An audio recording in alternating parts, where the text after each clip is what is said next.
I've already poured $60,000 into your happiness. Yet here you are, referring to me as nothing more than a wallet or an ATM. We never asked for your help. Max lamented to his wife, Lily, who responded with a scoff and a sneer. If it bothers you so much, why not cut off the payments? I can handle it myself, Lily retorted, her tone dismissive. Max couldn't believe even his own son, who he had raised, would treat him this way. After footing the bill for a $20,000 engagement party and a $40,000 wedding, he felt used and disrespected. They only see me as a cash cow, he thought bitterly. I must have failed as a parent. Well, I won't let them push me around anymore. Max's resolve hardened as he faced his son's threats. I've heard you loud and clear, he replied calmly. But Max's son, Max Jr., wasn't done. Are you sure about that? You know we won't let you see your grandchild, right? He threatened. Max squared his shoulders. You don't have to.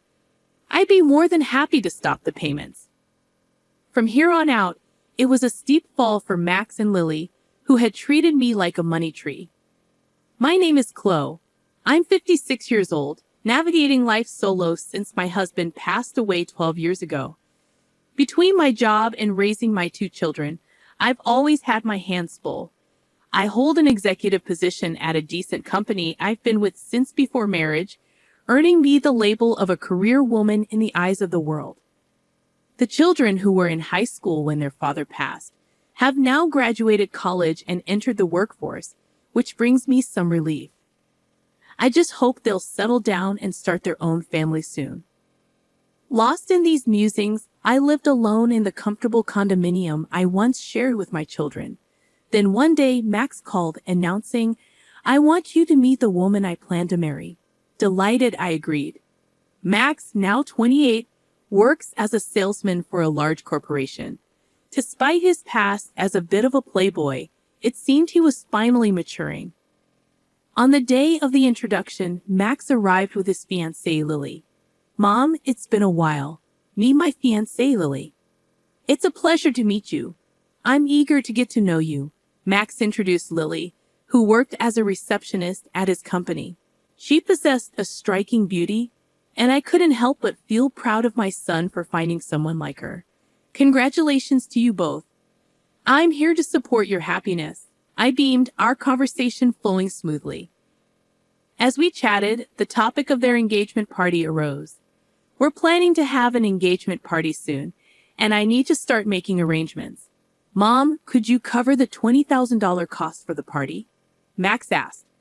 I was taken aback, as I had expected the average cost to be around $10,000. However, seeing their joyous expressions, I couldn't bring myself to refuse. Of course, it's a joyous occasion. I agreed wholeheartedly. Later, my eldest daughter Mia came to visit. Mia, how's work going? The deadline was yesterday, I inquired. I'm managing well, so don't worry, Maya replied. She worked as a manga artist, and though she hadn't yet achieved a major success, she had her own series and was able to make a living from her passion. By the way, Mom, Max is getting married, isn't he? She asked, changing the subject.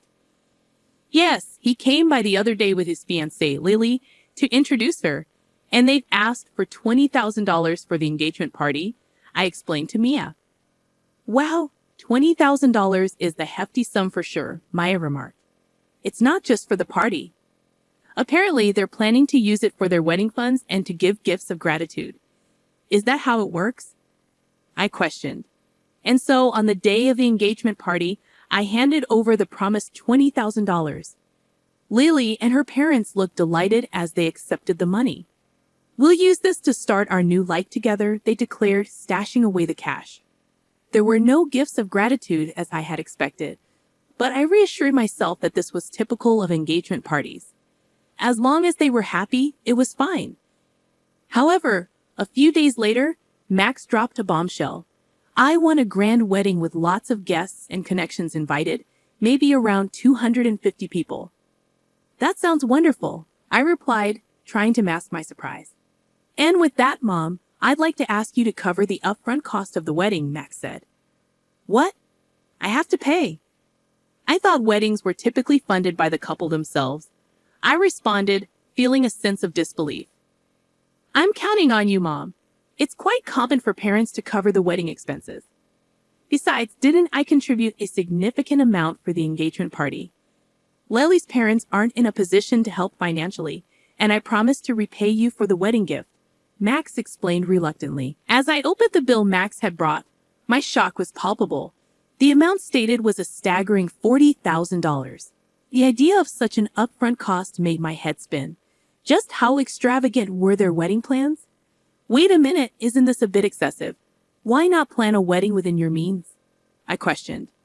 It's a once-in-a-lifetime event, and Lily doesn't want to compromise. Besides, don't you want Lily's parents to witness how happy she is? Max countered, leaving me feeling cornered. Feeling pressured, I couldn't bring myself to refuse.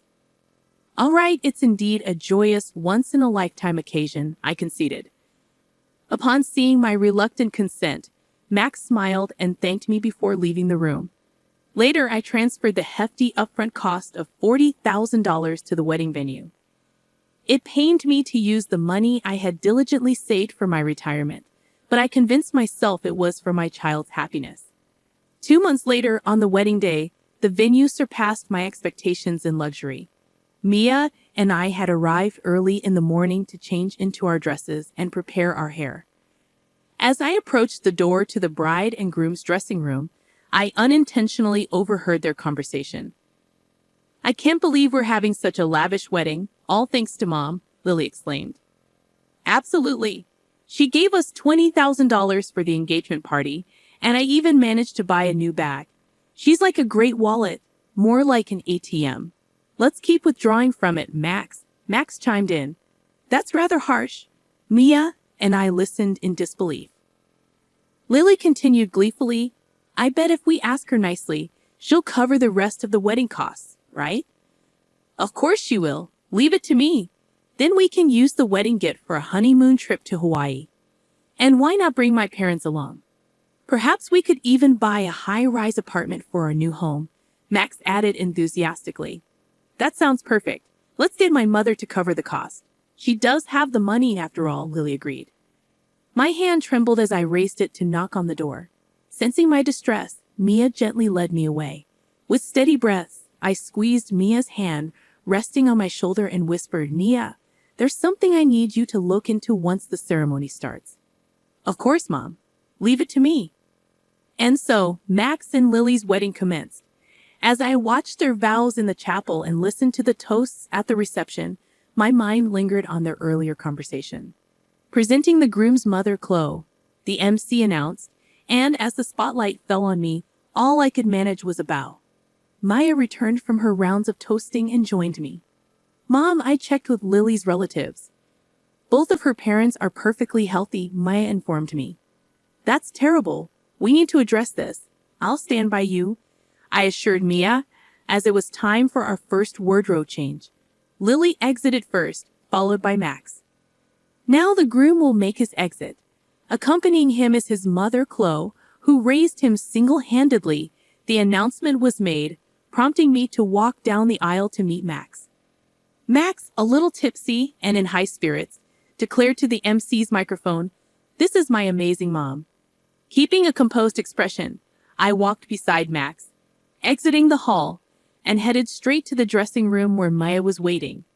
Max, there's something I need to discuss with you, Mia began. What is it, sis?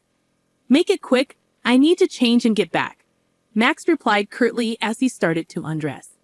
Mia and I exchanged a glance, both unsettled by his demeanor. How could he speak about Mom that way? Huh? You were eavesdropping? Well, whatever, Max shrugged, dismissing Maya's concern, just as Lily entered the room, already in her wedding attire. Mother-in-law, sister-in-law, what's going on? Lily inquired, noticing the tension in the room. Mia confronted Lily. We've discovered that your parents are healthy and have stable jobs. Why are you making our mom foot the bill for everything? What's going on? Lily reacted dramatically, exclaiming, Oh, was this some sort of sister-in-law bullying? How terrifying. My patience wore thin at Lily's dismissive tone. I've already shelled out $60,000, hoping for your happiness, and yet you treat people like they're just wallets, ATMs. What kind of attitude is that? I snapped, frustration evident in my voice. Lily merely chuckled as if it were a joke. Acting all self-important over such a paltry sum. We don't owe you anything. Plus, it's customary for the groom's parents to cover the wedding costs, isn't it? Lily retorted. But you lied about your parents' health to splurge on a new bag. And yes, I overheard. It's a terrible habit to eavesdrop, Maya interjected. Mind your tongue, Mia, Lily snapped back, visibly irritated. She then turned her attention to Mia, saying, I won't take scolding from an older sister who's still single at 30, pursuing some eccentric career as a manga artist. Your nerdy tendencies are probably why you're still unmarried. Max chimed in, mocking Maya further. That's right, you're a lost cause when it comes to marriage, sis. Infuriated by their disrespect, I attempted to reprimand them, but Max laughed it off. If you're going to speak like that, why don't you try cutting off the payments?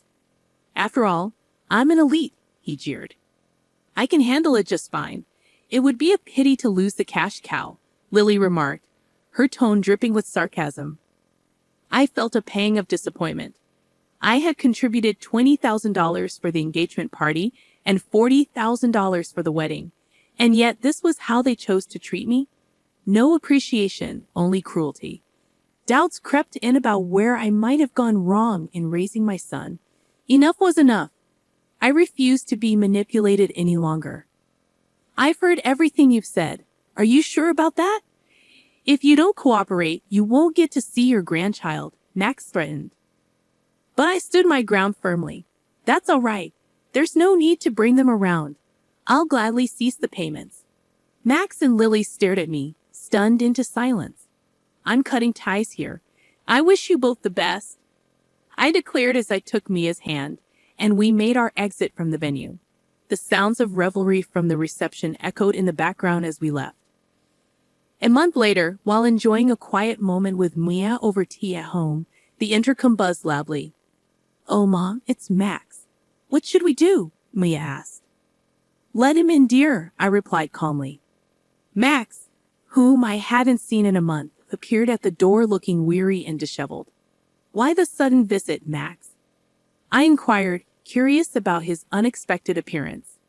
Mom, have you received the bill for the wedding venue? Why haven't you paid it yet? Max questioned. Oh, the remaining balance, right. It was $45,000.